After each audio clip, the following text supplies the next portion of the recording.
So today we will be looking at how you can build the Vindicator class. The Vindicator is a combination of Lightbringer and Thief, and it is one of the strongest classes. Let's start.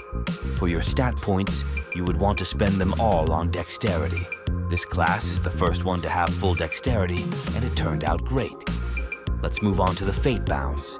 You would want 3-piece Backlash, which makes melee attacks trigger twice, aka doubling your damage. You also need to have 3-piece Dexterity Boost, which simply increases your Dexterity. Both of these Fate Bounds you can put on your weapon with the Backlash chip. 3-piece Multi-Shot is a must for this class, as it increases the number of projectiles.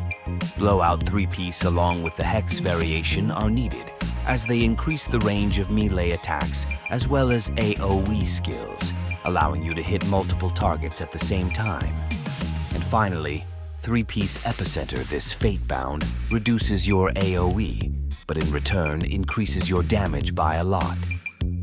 There are many other builds and Fate Bound options for you to use, but for this video, these are the ones you should focus on.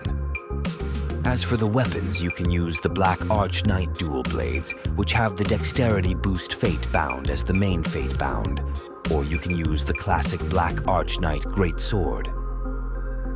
I also recommend that you farm for the Skeleton King Insane Ring, which has the Throwing Daggers, Velox Fate Bound, which increases the damage of the daggers thrown, as well as makes them automatically fly back to you damage enemies in their way.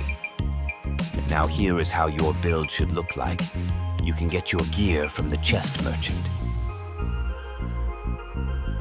Here is how the skills you should use.